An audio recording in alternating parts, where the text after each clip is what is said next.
ఉదాహరణకు ఆంధ్రప్రదేశ్లో ఒక పొరపాటు చేశారు. ఏం చేశారు? పార్లమెంట్ నియోజకవర్గానికి జిల్లాకి ముడిపట్టారు. నియోజకవర్గాలు నిరంతరం మారేటువంటివి. ప్రతి 10 ఏళ్లకి సెన్సస్ ద్వారా మారుతూ ఉంటాయి. నియోజకవర్గానికి పాలనా సౌలభ్యం అవసరం లేదు. దాదాపు సమాన నిష్పత్తిలో జనాభా ఉన్నంత వరకు నియోజకవర్గాన్ని తప్పితే కొన్ని చాంతారదిప్పుడు నియోజకవర్గాలు ఉంటాయి. ఒక ట్రైబల్ నియోజకవర్గం ఉందనుకోండి, అక్కడెక్కడో మొదలైతే 500 కిలోమీటర్ల దూరం అవుతుంది. దాన్ని జిల్లా చేస్తానంటే ఎట్లాగా? తలతిగ్గా కాకపోతే? అలాంటి సందర్భాల్లో శాస్త్రీయంగా చేయండి. అంతే తప్ప రాజధాని వాళ్ళు పెట్టారు కాబట్టి మేము మార్చేస్తాం, రేపొద్దు ఇంకోటి వచ్చి మళ్ళీ మార్చేస్తాను. తొగ్గులకు ఎందుకు మనం మంచిగా గుర్తుంచుకుంటున్నాం? తగ్గులకు ఉన్నా ఒక సామాన్య ప్రజలు కూడా, చదువుకోని వాళ్ళు కూడా తొగ్గులకులాగా ఉన్నామంటే మనం ఏమనుకుంటున్నాం? గొప్పగా ఉన్నామని చెప్పి అంటున్నాం. పిచ్చి పిచ్చిగా చేస్తున్నాం ఏంటి? కోతి చేష్టలు ఏంటి అని చెప్పి అంతే అర్థం. పిచ్చి పనులకి తొగ్గులకు పనులు చేస్తున్నాం. కాబట్టి తొగ్గులకు పనులు వద్దు. శాస్త్రీయంగా లేక ఇబ్బంది ఏమన్నా ఉంటే అప్పుడు ఆలోచిద్దాం. ఉదాహరణకి పార్లమెంట్ నియోజకవర్గాలను జిల్లాలుగా పెట్టడం నా దృష్టిలో అశాస్త్రీయం.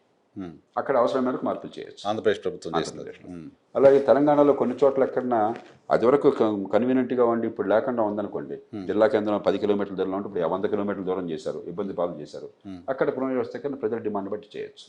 అంతేగాని హోల్సేల్గా రాజధానులు మార్చేయటం, జిల్లాలను మార్చేయటం అనేది పిచ్చి వాళ్ళ పరిపాలన అవుతుంది. హోల్సేల్గా కాదు, బట్ కొన్ని చోట్ల ఏదో మార్పులు చేస్తాం. కేసుని బట్టి చెప్పాలి. పరిమితమైనప్పుడు కాదు, మండలాలు ఏర్పడేటప్పుడు చాలా పెద్ద ప్రక్రియ. కానీ 199 పాళ్ళు చాలా ప్రజలకు అసౌకర్యం కలగకుండా చాలా సంతోషంగా, చాలా సక్సెస్ఫుల్గా. విశాఖ జిల్లాలో నేను స్వయంగా జాయింట్ కలెక్టర్గా మండలాల విభజన నేను చేశాను. ఎలా చేసామో నాకు తెలుసు. చాలా శాస్త్రీయంగా ప్రజల అవసరాలు, అక్కడ భవిష్యత్తు రాబోయే పరిణామాలు, అక్కడ ఉన్నటువంటి కూడలే కాదా, రహదారులు ఎట్లా ఉన్నాయి, జనాభా ఎట్లా అనేది పరిశీలించి 100 పాళ్ళు సంతృప్తి కలగకపోవచ్చు. కొన్ని సందర్భాల్లో చిన్న ఇబ్బందులు ఉంటాయి. కానీ అతి తక్కువ ఇబ్బందితో ఎక్కువ ప్రయోజనం వచ్చేట్టు చేశాం. కాబట్టి తర్వాత ప్రభుత్వాలు మారుద్దామన్నా మార్చలేకపోయినాయి. చాలా కన్వీనియంట్గా అలవాటు పడి శాస్త్రీయంగా చేయాలి. తిక్కగా చేయకూడదు, తుక్కలకులాగా చేయకూడదు. సో వాలంటీర్ల వ్యవస్థ సక్సెస్ఫుల్ మోడల్గా ఆంధ్రప్రదేశ్ సర్కార్ చెప్తోంది, ప్రచారం చేసుకుంటుంది. దాన్ని ఇప్పుడు తెలంగాణలో కూడా వాలంటీర్ల వ్యవస్థ తీసుకొస్తామంటూ ఎలక్షన్ ప్రామిస్గా పెట్టింది కాంగ్రెస్ పార్టీ. మనకి ఆర్థిక శాస్త్రంలో గ్రషాంశ్ లా అని ఒకటి ఉన్నది. సరే సార్, గ్రషాంశ్ లా అంటారు. బ్యాడ్ కరెన్సీ డ్రైవ్స్ అవే గుడ్ కరెన్సీ అని చెప్పాను.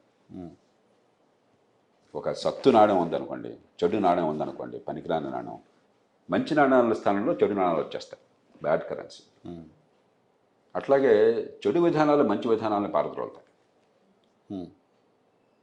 పరిపాలన మరింత సమర్థంగా వెళ్ళాలన్నది వాస్తవం.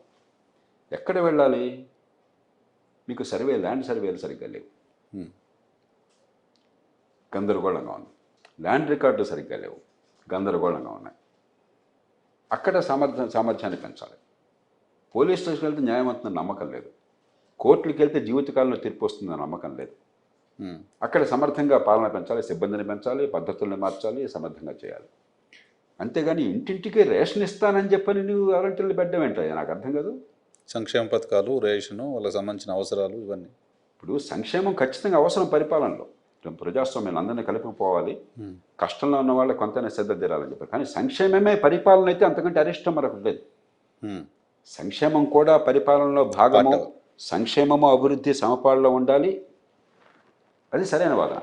సంక్షేమమే పాలన, ఇంకేం పాలన అక్కర్లేదు, మౌలిక సదుపాయాల నిర్మాణం అక్కర్లేదు, చట్టబద్ధ పాలన అక్కర్లేదు, అధికార వికేంద్రీకరణ అక్కర్లేదు, విద్యా ఆరోగ్యం మంచి ప్రమాణాలు అక్కర్లేదు, భవిష్యత్తులో ఉపాధి కల్పన అక్కర్లేదు, ఆర్థికంగా ప్రగతి అక్కర్లేదు, సంక్షేమమే పాలన.